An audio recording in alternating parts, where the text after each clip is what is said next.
स्वागत करता हूँ और उम्मीद करता हूँ कि आज की इस पत्रकार वार्ता में जो भी पॉइंट्स डिस्कस होंगे वो हमारा हमारे मुल्क के बहुत ही राज्यसभा के सांसद रहे, अलीगढ़ मुस्लिम विश्वविद्यालय झारखंड के अध्यक्ष रहे, सियासी सामाजिक और तालीमी तंजीमों से वाबस्ता रहे मोहतरम मोहम्मद अदीब साहब अभी थोड़ी देर में आपको खिताब करेंगे। मैं चूँकि राजस्थान से अलीगढ़ मुस्लिम यूनिवर्सिटी के एक्स प्रेसिडेंट की हैसियत से अलीगढ़ मुस्लिम यूनिवर्सिटी के इशूज़ पर भी आवाज़ उठाता रहा हूँ और राजस्थान की मुख्तलिफ पॉलिटिकल जो सिचुएशन है उस पर भी आपसे कई बार चर्चा करता रहा हूँ। अलीगढ़ मुस्लिम यूनिवर्सिटी के एक्स प्रेसिडेंट होने के नाते अखिल भारतीय कांग्रेस कमेटी और संघीय विभाग के राष्ट्रीय संयोजक होने के नाते और AMU ओडवा एसोसिएशन के सचिव होने के नाते हमारे बीच इस वक्त डॉक्टर नासिर साहब की उपाध्यक्ष की शक्ल में मौजूद हैं। मुल्क के मौजूदा हालात कहाँ जा रहे हैं? इस वक्त हम जिस देश में संविधान को सामने रखकर कल्पना करते हैं कि देश में ऐसा कुछ होना चाहिए, वो माहौल कहाँ जा रहा है? सिर्फ अल्पसंख्यकों के साथ ही नहीं, हिंदुस्तान की विभिन्न कम्युनिटीज़ के साथ क्या सिचुएशन है, उससे कैसे उनको संतुष्ट किया जाए। हर वर्ग अपने आप को ठगा सा महसूस करता है। मुल्क, राष्ट्र प्रेम, इन तमाम चीज़ों को सामने रखकर जिस तरह से भारतवर्ष में पिछले 5-7 सालों से राजनीति हो रही है, उसको देखकर अब ऐसा लगने लगा है कि क्या राजनीति के यही माने रह जाएंगे? क्या देश के विकास में इन्हीं विकास को के लिए बिंदु बना दिए जाएंगे? क्या इसी तरीके से किसान गाड़ियों से रोंदे जाते रहेंगे? क्या बेरोजगार वर्ग इसी तरीके से सड़क पर आवाज़ें उठाता रहेगा? क्या हिंदुस्तान की तमाम इदारे, चाहे वो कोर्ट हो, चाहे वो हमारा इलेक्शन कमीशन हो, चाहे वो मुख्तलिफ और इदारे हों जो मुल्क की सालमियत के लिए काम करते हैं, वो भी कहीं ना कहीं सरकार के पार्ट बन करके अपनी प्राथमिकताओं को तय करेंगे। इन तमाम चीज़ों पर हमको सोचना होगा। इसी के साथ साथ हमने आदरणीय मुख्यमंत्री महोदय श्री अशोक गहलोत जी के सामने भी राजस्थान की अल्पसंख्यक समुदाय के ताल्लुक़ से कुछ बातें रखी हैं। अभी तक माइनॉरिटीज़ के मुख्तलिफ डिपार्टमेंट्स, जिसमें हज कमेटी है, उर्दू एकेडमी है, वक्फ बोर्ड है, मदरसा बोर्ड है, राजस्थान वित्त विकास निगम है, इन तमाम इदारों के चेयरमैन अभी तक न बनने से जो माइनॉरिटी में नाराज़गी है, उसको भी सोल्यूशन के लिए हमने माननीय अशोक गहलोत जी के सामने कुछ बातें रखी हैं। उर्दू लैंग्वेज का एक बड़ा मसला है। जो राजस्थान में उर्दू भाषाई लैंग्वेज को पढ़ने वाले लोग स्कूलों में या मदरसों में पढ़ना चाहते हैं, वो कहीं ना कहीं मुश्किलात में हैं। मदरसा पैरा टीचर्स की सैलरी को लेकर के वो सड़कों पर हैं। उनकी ट्रांसफ़र पॉलिसी न बनने से वो अपने आप को मुश्किलात में समझ रहे हैं। ऐसे में हमने माननीय मुख्यमंत्री महोदय से ये कहा है कि राजस्थान में सरकार बनाते समय माइनॉरिटी का बड़ा रोल रहा है। सर, राजस्थान में 200 सीटों में से 40 सीटें ऐसी हैं जहाँ पर माइनॉरिटीज़ डायरेक्ट इन्वॉल्व रखते हैं और 15 से 20 सीटें ऐसी हैं जहाँ पर MLAs जीत करके आते हैं। इस वक्त 9 MLAs हैं राजस्थान में मुस्लिम अल्पसंख्यकों को जो रिप्रेजेंट करते हैं। ये तमाम लोग कहीं ना कहीं इस तरीके से कोशिश कर रहे हैं कि राजस्थान में माइनॉरिटीज़ के जो समस्याएं हैं उनका समाधान किया जाए। आदरणीय अदीब साहब जो कि राज्यसभा के सदस्य रहे हैं, बैनुल अक़वामी मज़ाहिब के बीच गुफ्तगू के माध्यम से कैसे सामंजस्य बनाया जाए, कैसे मुल्क में सालमियत और भाईचारे को बाकी रखा जाए, इसके लिए पिछले 50 सालों से आप काम कर रहे हैं। हिंदुस्तान के बाहर भी आपने ये आवाज़ उठाई है, मुल्क के अंदर भी आपने ये आवाज़ उठाई है। AMU ओडवाइज का लीडर्स का एक फोरम अभी आपने गठित किया है। हम लोगों ने आपसे रिक्वेस्ट करके कहा है कि आप हिंदुस्तान के मुख्तलिफ स्टेट्स में जाकर के मुल्क की मौजूदा सूरत हाल के बारे में लोगों को बताएं। इस पर भी माननीय अदीब साहब अभी आपसे गुफ्तगू करेंगे। उत्तर प्रदेश के मुख्तलिफ मकामात पर इस फोरम ने अपने प्रोग्राम किए हैं। हमारी इच्छा ये है कि वो लोग जो फ़िरका परस्ती फैलाकर लोगों की भावनाओं को भड़काकर चुनाव जीत लेना चाहते हैं, कैसे हम प्राथमिकताओं को बनाएं। तो इस तरीके से भी बातचीत होना स्वाभाविक है। आज मोहतरम अदीब साहब के सामने ये बात होगी। अलीगढ़ में और दिल्ली के कॉन्स्टिट्यूशन क्लब में भी इस आवाज़ को बुलंद करने के लिए आपने हम लोगों ने आपकी सरबराही में 2-3 प्रोग्राम किए हैं। 23 अक्टूबर को इसी तरीके का एक प्रोग्राम लखनऊ में होने जा रहा है। वहाँ भी हम लोग मुल्क के इस माहौल को बाकी रखने के लिए बात करेंगे कि कैसे भाईचारा बढ़ाया जाए, उत्तर प्रदेश में किस तरीके की पॉलिटिक्स को रिवाज दिया जाए। मैं परम आदरणीय हम सब के बड़े भाई राज्यसभा के सदस्य रहे, अलीगढ़ विश्वविद्यालय के पूर्व शासक अध्यक्ष जनाब मोहम्मद अदीब साहब से रिक्वेस्ट करूंगा कि आप डिटेल से हमारे पत्रकार बंधुओं को, बहुत सारे हमारे पत्रकार साथी यहाँ बैठे हैं, राजस्थान पत्रिका से, दैनिक भास्कर से, इंडियन एक्सप्रेस से, कई सारे हमारे साथी हैं, समाचार चैनलों के, यूट्यूब चैनल्स के हमारे साथी मौजूद हैं। मैं गुजारिश करूंगा अदीब भाई से कि आप तमाम लोग जो यहाँ बैठे हैं इनको डिटेल से अपने इश्यूज़ को बताने और उसको डिस्क्राइब करने की कृपा करें। प्लीज़ अदीब भाई।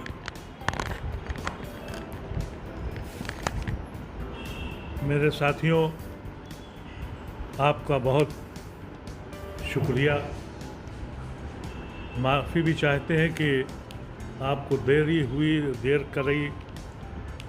असल में जो हम कहना चाहते हैं वो हमने सर्कुलेट भी किया है और हमारे साथी आज़म बेग साहब ने आपको बताया भी है। हम लोग द आइडिया ऑफ इंडिया को रोकना चाहते हैं। द आइडिया ऑफ इंडिया जो है वो ख़त्म हो गया है और उसका आखिरी जो उसकी जंग है वो यूपी में होने जा रही है। अगर यूपी में भी यही सोच आ गई कि फैक्ट्रियां बंद हो जाएं, नौजवान बेरोज़गार हो जाए, किसान सड़कों पे मर जाए, कोई परवाह नहीं। एक ख़ास कौम को सबक सिखाना है और वो इलेक्शन लड़ के जीतता है और मुल्क को चलाता है, तो आइडिया ऑफ इंडिया नहीं रहेगा। इसीलिए अलीगढ़ के जो ज़िम्मेदारान रहे हैं, मैंने सारी पॉलिटिकल पार्टीज़ को रुजू किया, सोनिया गांधी को, ममता बनर्जी को, लालू को, इन सब से ये कहा कि अभी भी इस मुल्क में 60-65% सेकुलर हिंदू मौजूद है और वो वोट बढ़ता है और वो कौम जो आरएसएस ने तैयार की है कि हम एक हिंदू राष्ट्र बनाएंगे और मोदी उसके आइकॉन हैं, सब तबाह हो जाए, लेकिन मियाँ को ठीक करना है। उससे मियाँ को तो जो होना है वो तो होगा ही और हो रहा है, लेकिन the concept of India, the idea, the very basic idea of India is going on finish. और हम पूरी दुनिया में हम घूमे हैं और हमने ये देखा कि कोई शहर, कोई मुल्क, कोई यूनिवर्सिटी ऐसी नहीं है जहाँ गांधी और नेहरू को याद न किया जाता हो, जहाँ गांधी और नेहरू पे पेपर्स में पढ़े जाते हों, क्योंकि उनको मालूम है, यूरोप को मालूम है, अगर आप यूरोप जाएंगे और आप जाते भी रहे हैं, हर 200 किलोमीटर 300 किलोमीटर जहाँ भी ज़बान बदली वो मुल्क बदल गया। यानी अगर फ्रांसीसी बोलते हैं तो फ्रांस आ गया, अगर डच बोलते हैं तो डेनमार्क आ गया, इटालियन बोलते हैं तो इटली आ गई। उनका एक मज़हब है, एक कल्चर है, एक खाना है और ज़बान के नाम पर 50 मुल्क बन गए। ये गांधी का कॉन्सेप्ट था, ये नेहरू की सोच थी, ये मौलाना आज़ाद और पटेल का अमल था।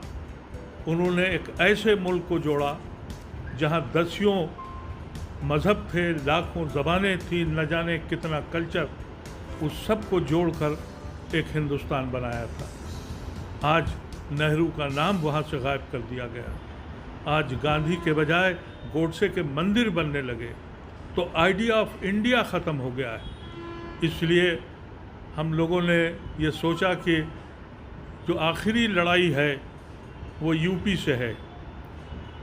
जो अलीगढ़ मुस्लिम यूनिवर्सिटी के लीडर्स रहे हैं अपने दौर में, मैं आज से 56 साल पहले अलीगढ़ का प्रेसिडेंट था।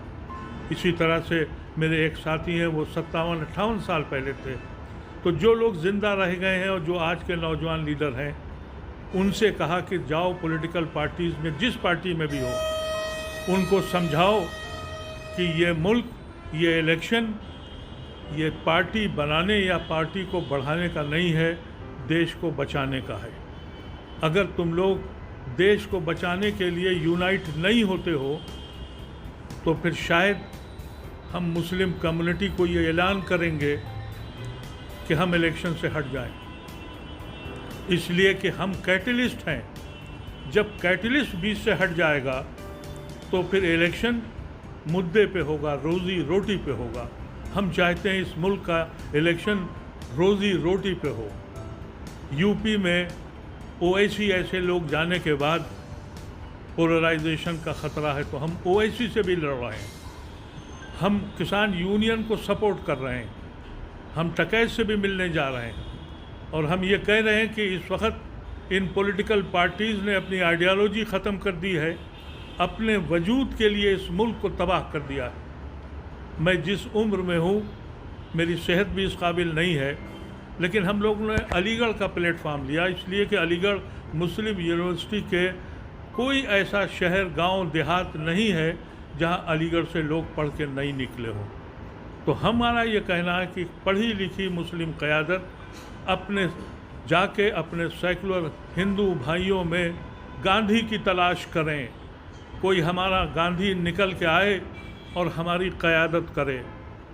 इस मुल्क में 75 साल में अगर किसी चीज़ की ज़रूरत है तो गांधी की ज़रूरत है, और नेहरू ऐसे इंटेलेक्चुअल्स की और ऐसे लोगों की जिन्होंने इसकी बुनियाद रखी थी। तो इस मुल्क को बचाया कैसे जाए? आज बहुत से लोग ऐसे हैं जिनके लिए कोई मसला नहीं है।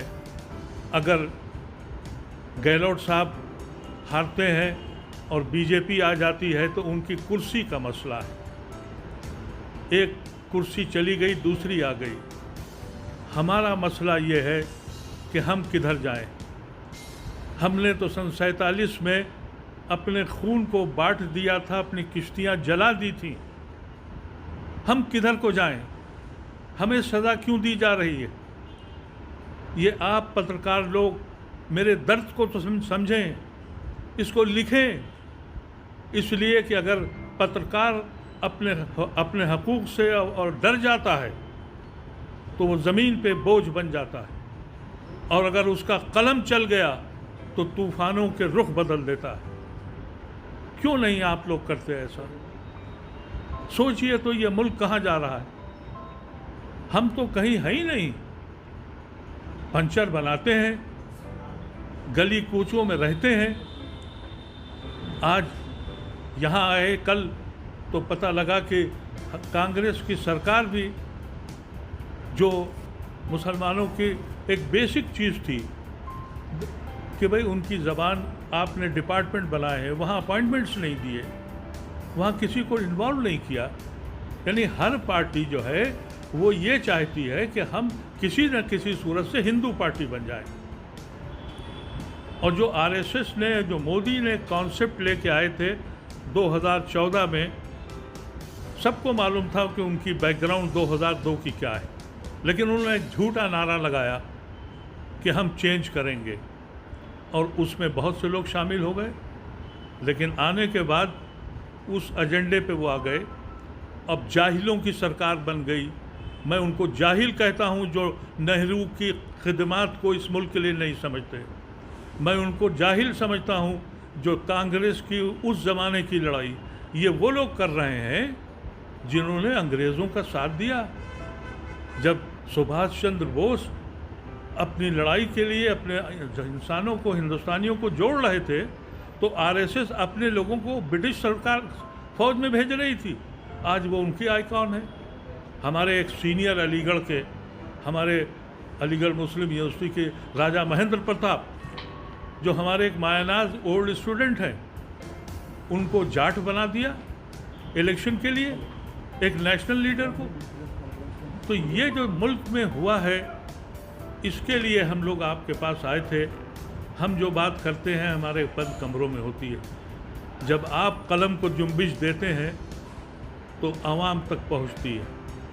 कोई तो निकले, कोई तो कदम उठाए और ये बताए कि the idea, the basic concept of India is going on, finish.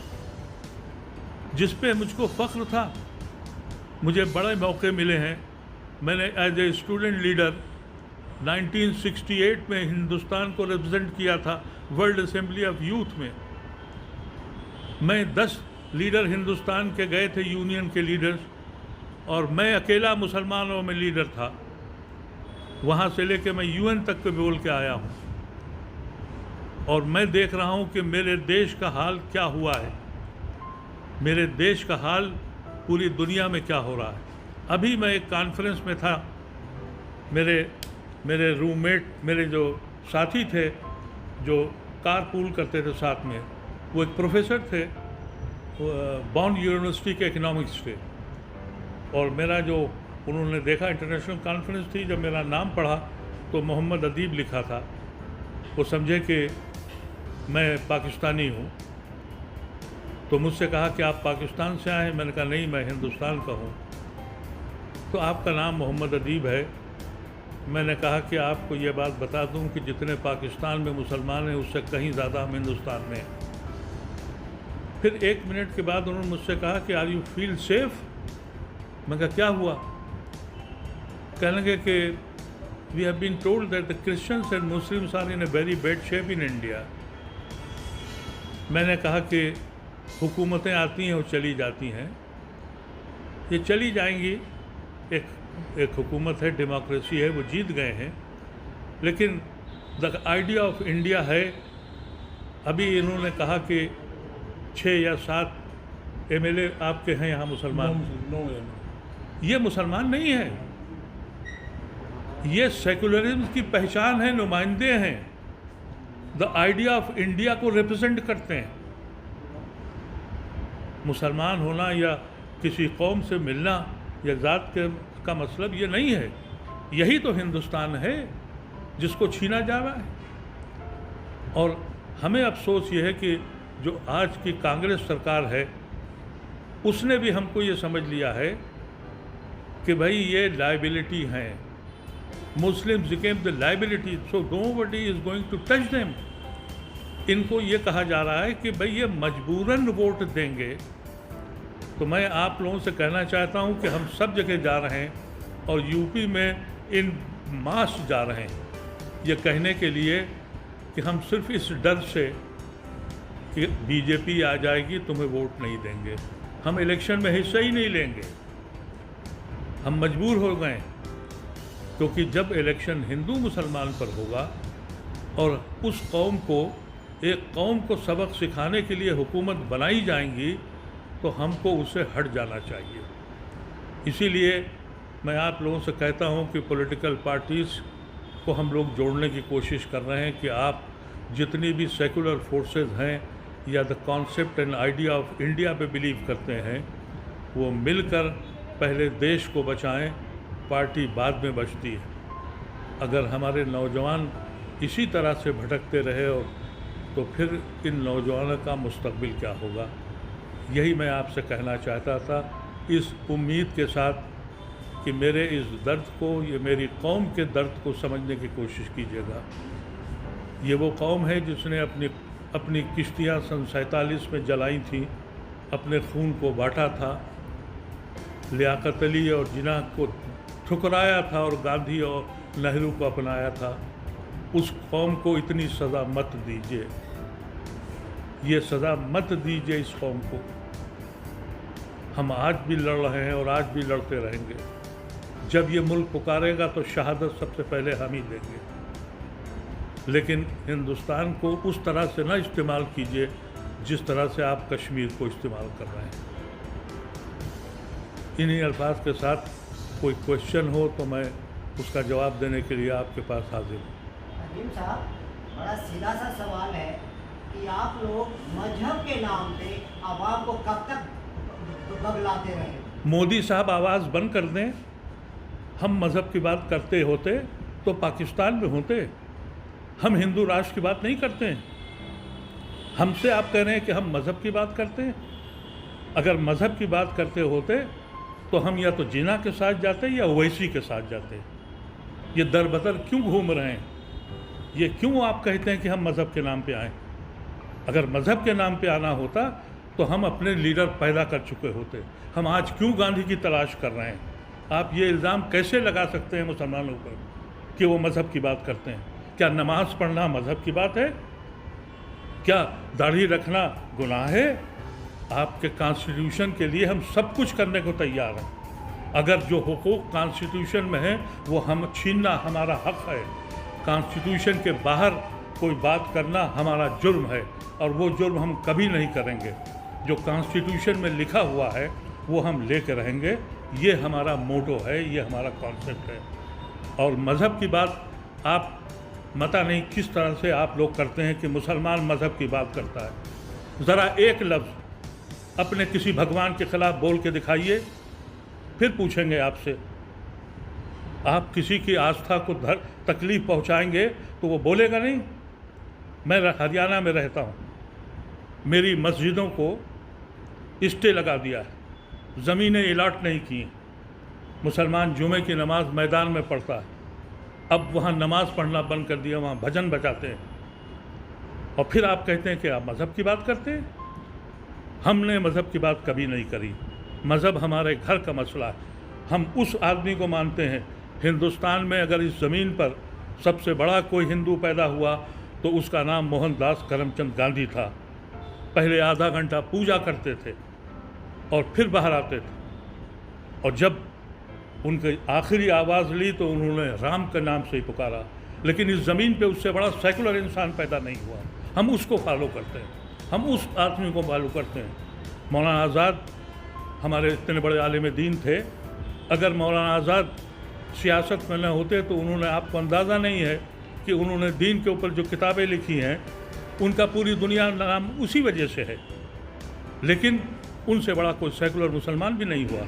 हमारा आइडियल अबुल कलाम आज़ाद है, हमारा आइडियल आज़ाद नेहरू और गांधी है। फिर आप कैसे कहते हैं कि मुसलमान मज़हब के अलावा क्या नहीं सोचता? मुसलमान तो सिर्फ आपसे ये कहता है कि हमें जीने दो। वो कहता है कि हम जो काम कर रहे हैं हमें करने दो। हम इस तुम्हारी कभी ज़मीन के मालिक थे, तुम्हारे अब के मज़दूर हैं। कभी गाड़ी चलाते थे, तुम्हारे पंचर बनाते हैं। इस पे भी आपको तकलीफ़ है, इस सोच पे भी।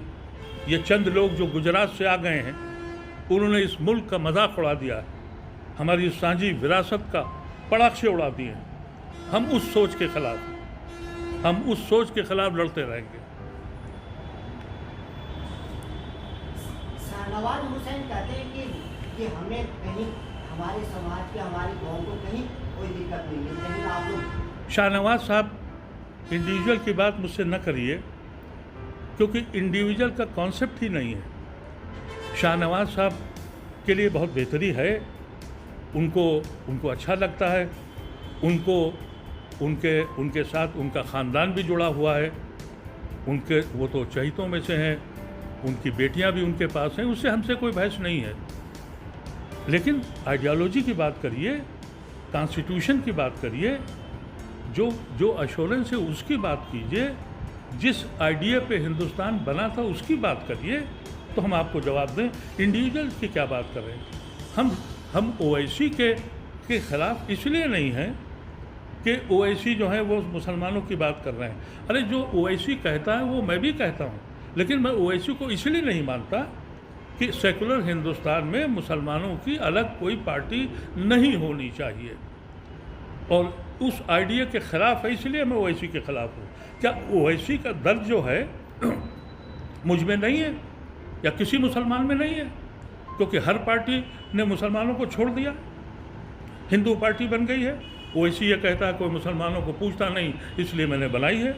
मैंने तो ओवैसी से यही कहा कि अपनी जिस पार्टी में हो उस पार्टी को समझाओ कि हम तुम्हारा हिस्सा हैं, तुम्हारे साथी हैं।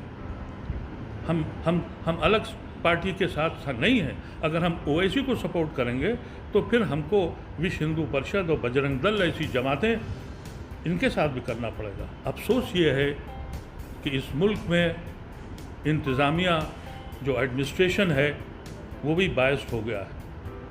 अब पुलिस ऐसी हो गई है कि वो बिहेव करती है बजरंग दल और विश्व हिंदू परिषद की तरह, उसको मजलूमों की आहें सुनाई नहीं पड़ती हैं, बेगुनाहों की चीखें सुनाई नहीं पड़ती। जब ऐसी पुलिस हो तो कैसे एतबार करें, कैसे गर्व से कह दें कि गर्व से कहो। हम तो गर्व से कैसे कह दें कि जहां हमारी बच्चियों को उठा उठा के बलात्कार किया जाए और पॉलिटिशियन उसकी हिफाजत करें और पॉलिटिशियन उसमें मुलविस हों, हम कैसे गर्व से कह दें कि हमारे किसानों पर पॉलिटिशियंस गाड़ियां चढ़ा दें और उसको छुपाया जाए, और हम कैसे कह दें कि इंसानों को इंसान मारकर उनको जश्न मनाया जाए और हम कह दें कि गर्व से कहो। हम नहीं कहेंगे, हम शर्मिंदा हैं।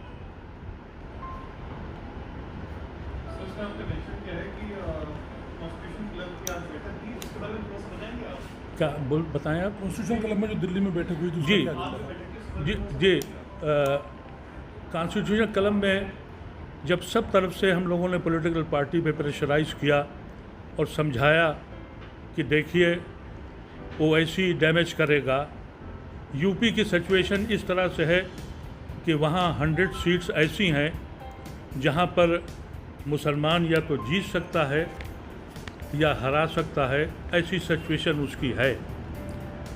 उन सीटों पर जो मुस्लिम सीटें हैं जो इन्फ्लुएंस करती हैं, वहाँ कांग्रेस का कैंडिडेट, मुलायम सिंह का कैंडिडेट, बहुजन समाज, नीतीश कुमार, यानी every party put their Muslim candidate over there. And beside to polarise the election, Owaisi has been sent by certain interested people. तो वहाँ वो मुस्लिम वोट बढ़ता है। पार्लियामेंट की अगर आप एनालिसिस करेंगे, क्योंकि मैं यही काम करता हूँ, 82 पार्लियामेंट्री सीट्स ऐसी हैं जहाँ मुस्लिम इस पोजीशन में है कि वो इन्फ्लुएंस करता है। 78 पर बीजेपी जीती हुई है, यानी बीजेपी की फतेह जो है वो मुस्लिम सीट्स हैं। जहाँ हिंदू वर्सेस हिंदू है वहाँ बीजेपी हार जाती है।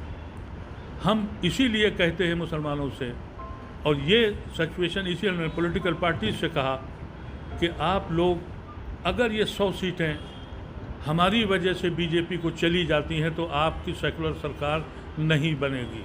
Then we became the responsible person, and we don't want to take that responsibility, and that is why we said either you join yourself to defeat these evil forces, or we will be forced to boycott this election. And this is what decided in Constitution Club. Simultaneously, after a few days, another meeting was held in Aligarh Muslim University Old Boys Association, where we decided कि वहाँ ओवैसी ने ये कोशिश करी कि western UP में जाके जो जाट और मुसलमानों का जो जोड़ था, जिसकी वजह से बीजेपी कामयाब नहीं होती थी, वहाँ 1913 के इलेक्शन में उन्होंने दंगा कराया और जाट भाइयों में और मुसलमानों में इख्तलाफ पैदा किया। उसकी वजह से बीजेपी आ गई। तो जब टकैत ने ये मूवमेंट किसानों का शुरू हुआ तो किसान ने ये फील किया कि न वो हिंदू है, न मुसलमान है, न जाट है, न बनिया है, कुछ नहीं है, वो किसान है, उसके साथ जुल्म हो रहा है। तो मुसलमान और सारे जाट एज ए मुस्लिम नहीं, एज ए किसान जुड़ गए। ओवैसी ने बयान दिया कि मैं वेस्टर्न यूपी जाके टकैत के ख़िलाफ़ काम करूँगा। तो अब हम लोगों ने वेस्टर्न यूपी का मोर्चा संभाला कि हम वहाँ जाके मुसलमानों से कह रहे हैं कि तुम मुसलमान नहीं हो, तुम किसान हो, इस मुल्क के मज़दूर हो, हम तुमको हिंदू मुसलमान नहीं होने देंगे, ओवैसी को यहाँ से भगा दो। इसी तरह से डिफरेंट केसेस में ये जो अलीगढ़ यूनिवर्सिटी के लीडरान हैं, मैं किसी पार्टी का मेंबर नहीं हूँ, ये मैं आपसे अर्ज़ कर दूँ। हालांकि मैं आई एम ए कांग्रेसी, कांग्रेस की सोच का आदमी हूँ, कांग्रेस पार्टी का मेंबर नहीं हूँ।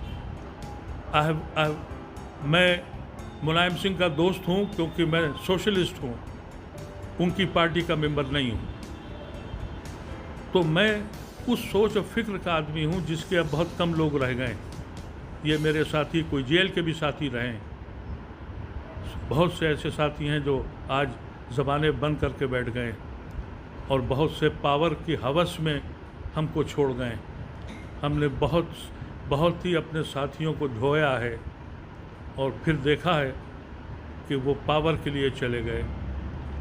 अगर हमको जाना होता तो हम मुस्लिम लीग में न गए होते, जब उसमें नहीं गए तो बीजेपी या आरएसएस में कैसे चले जाएंगे।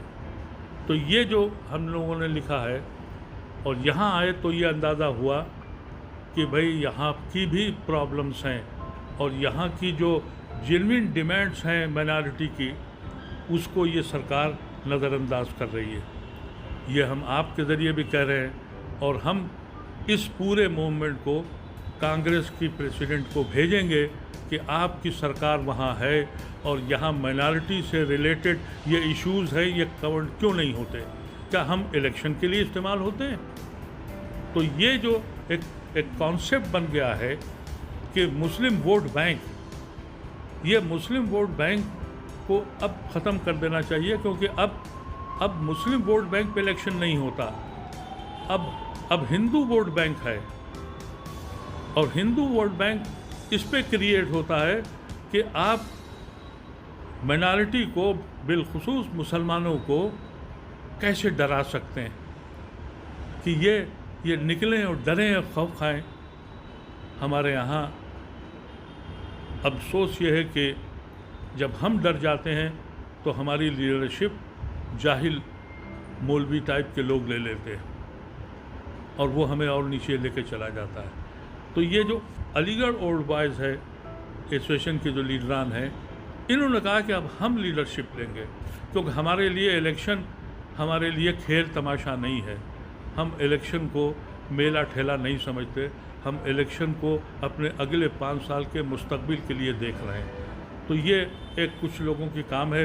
इसमें आज़म बेग साहब हमारे पहले दिन से मेरे साथी हैं, हालांकि मेरे इनकी एज ग्रुप में बहुत फ़र्क है। इन्होंने आज इस बात का इंकशाफ किया कि जब मैं अलीगढ़ यूनिवर्सिटी का प्रेसिडेंट हुआ था तब ये पैदा हुए थे।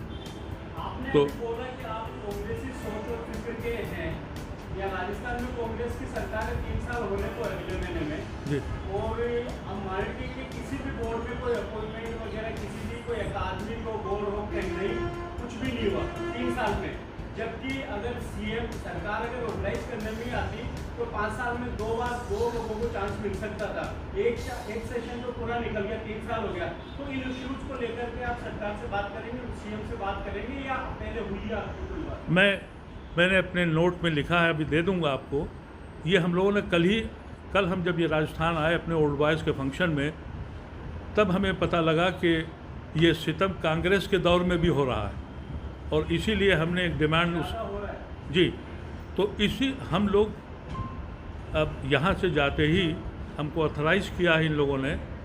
मैं सोनिया गांधी से अगर अपॉइंटमेंट मिला, नहीं तो डायरेक्टली उनके राहुल गांधी और प्रियंका गांधी से भी जाके कहेंगे कि आप, इसीलिए मैंने आपसे कहा कि मैं वो सोच पे ये लोग चल नहीं रहे। आपको अंदाज़ा है कि नेहरू ने सन 52 में रिजर्वेशन दिया था कांग्रेस में, और ये कहा था, जब उनसे कहा गया कि आप वो काम करिए जो पाकिस्तान में हिंदुओं के साथ हो रहा है, तो नेहरू ने ये कहा कि मैं इस्तीफ़ा दे रहा हूँ कांग्रेस के सेशन में, क्योंकि मैं अपने भाइयों को छोड़ नहीं सकता। जो पाकिस्तान में होता है मैं हिंदुस्तान में माइनॉरिटीज़ के साथ नहीं होने दूंगा। मैं उस कांग्रेस को मानता हूँ, मैं इस कांग्रेस से इसीलिए खफा हूँ। अगर ये कांग्रेस अपनी आइडियोलॉजी पर रही होती तो ये गुजरात से आके यहाँ लोगों ने कब्ज़ा नहीं किया होता। ये जो है मुद्दा, ये उठाएगा और इसको हम उठाएंगे पहले उनके साथ, और नहीं होगा तो इलेक्शन आते वक्त ये ऐसे लोग फिर मैदान में उतरेंगे। इसको लेके कितनी मीटिंग्स हो चुकी हैं आपकी यूपी इलेक्शंस को लेके? अभी तक कितनी मीटिंग्स हो चुकी हैं ओल्ड बॉयज़ एसोसिएशन की? ओल्ड बॉयज़ की हमारी 4 मीटिंगें ऑफिशियली हो चुकी हैं। वैसे तो हम लोग पॉलिटिकली सबसे मिल रहे हैं। अब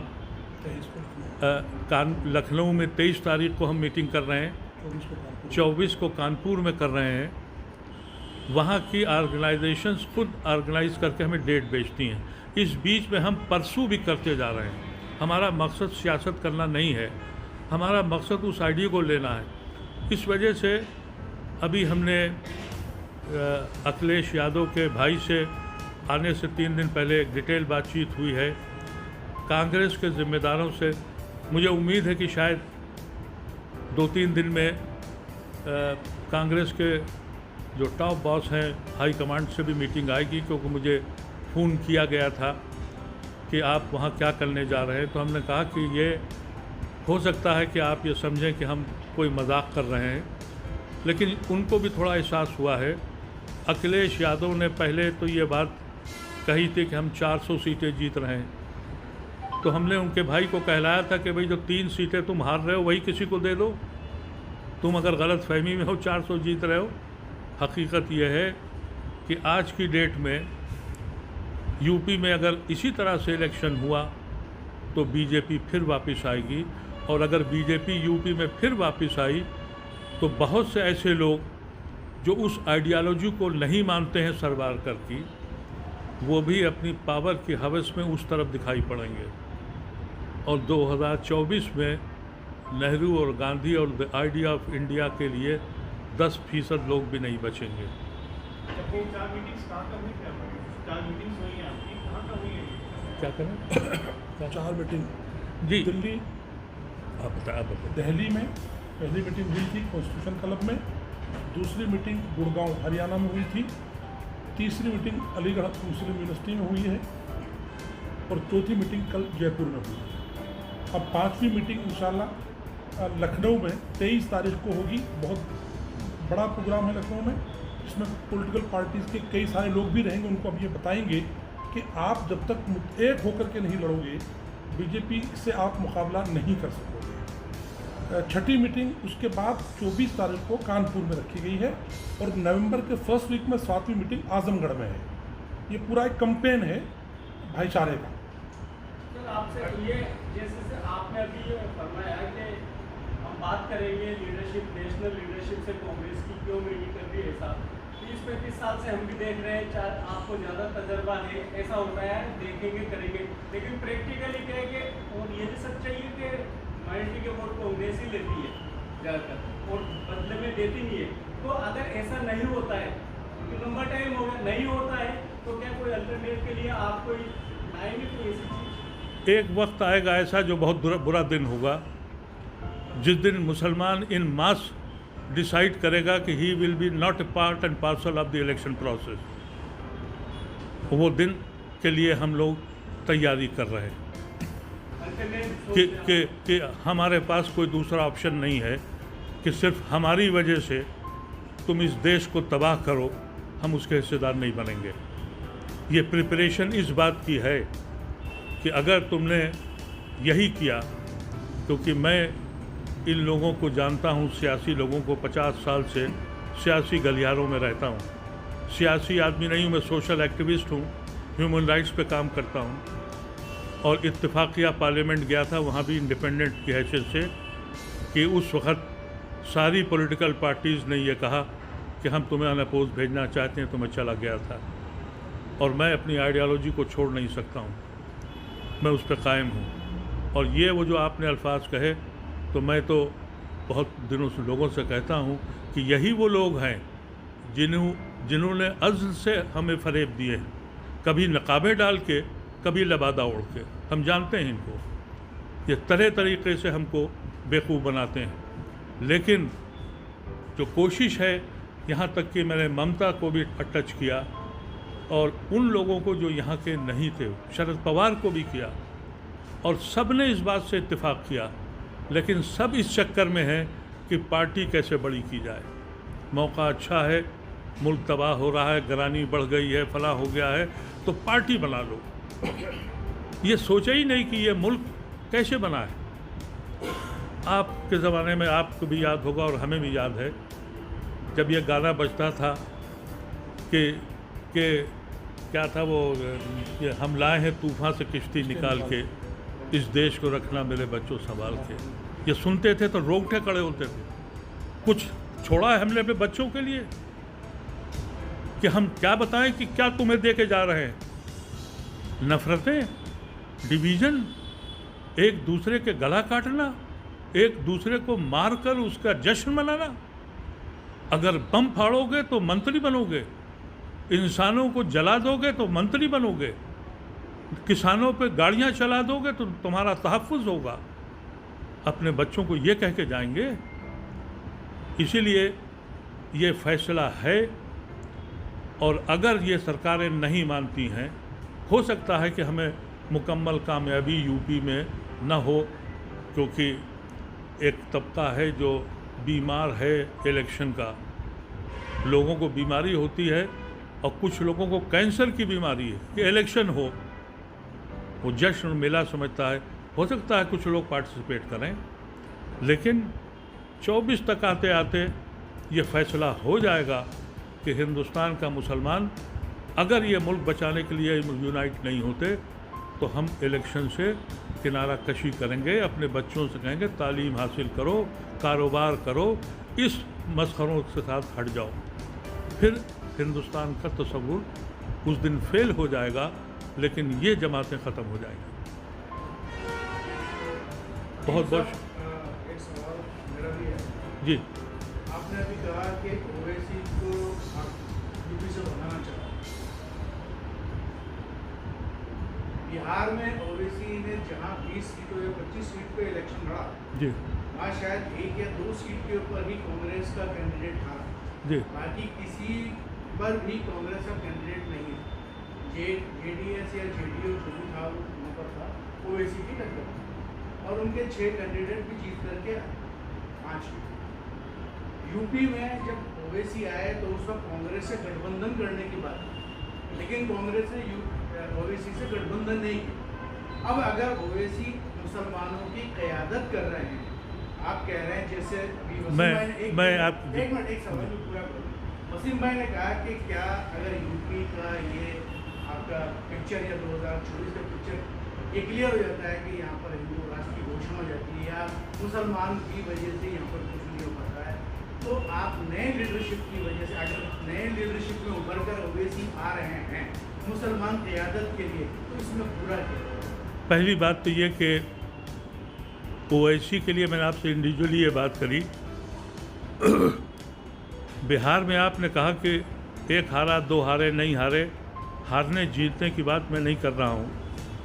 ओवैसी का, अगर हम ओवैसी को सपोर्ट करते हैं तो हम उस हिंदुस्तान के तस्वुर की मुखालफत करते हैं जो बराबरी, जो कांसियों बराबर का कहता है, और ओवैसी साहब उस तस्वुर के ख़िलाफ़ हैं। और मैं इससे पहले आपसे कहा कि मैं दूसरी कम्युनल पार्टियों के ख़िलाफ़ इसलिए हूँ कि वो कॉन्स्टिट्यूशन के आइडिया ऑफ इंडिया के ख़िलाफ़ हैं। ओवैसी को मैंने कहा कि जो तकलीफ़ है वो मुझे भी है और आपको भी है, हर मुसलमान को है, लेकिन उसके ये माने नहीं है कि हम अपनी जमातें बनाएं और हिंदू मुसलमान करें। और अगर कांग्रेस, मुझे नहीं मालूम कि कांग्रेस या उनकी कोई बातचीत हुई है, मैं उनके इंटरनल मामले पे नहीं जानता, लेकिन अगर कांग्रेस करती है तो गलत करती है। कि आप कांग्रेस अगर चाहे या कोई पॉलिटिकल पार्टी अगर मुसलमानों के वो हुकूक दे दे, अगर आप मेरी पार्लियामेंट की वो तस्वीरें देखेंगे, मैंने हमेशा कांग्रेस को इसी बात पे कहा है। उनका कॉन्स्टिट्यूशन ये कहता है कि 25% जो ऑर्गेनाइजेशन है उसमें मुसलमान होगा, 1% नहीं रखा उन्होंने सरकार बनाई जिसमें हर कौम के रखे। यहाँ सिख ऑलरेडी कम्युनिटी के 4 रखे, क्रिश्चियन 11 रखे, दलित 13 रखे, 1.5 मुसलमान मंत्री बनाया। ये मैंने पार्लियामेंट के अंदर बोला, प्राइम मिनिस्टर के सामने बोला कि आप तो कांग्रेसी नहीं हैं, इसलिए कि 214 सीटों में से 1.5 मुसलमान, यानी 1.5 का मतलब गुलाम नबी आज़ाद परमानेंट मंत्री रहते थे और Salman Khurshid minister of state. तब जाके सलमान खुर्शीद को एलिवेट किया और कैबिनेट बनाई, 2 मंत्री और बनाए। तो आप वहीं रह के इनसे लड़िए। और मैं मौजूदा जो कुछ कांग्रेस ने किया और दूसरी पार्टियों ने किया, उसी की वजह है कि ये जमातें खड़ी हो गई और मुस्लिम पार्टियां खड़ी हो गई। मैं उस दौर से डरता हूं कि जब चंद दीवानों ने मौलाना आज़ाद की बात नहीं मानी और जिना के जुनून में चले गए, 3 नस्लें हमारी तो तीसरे दर्जे के शहरी बन गए।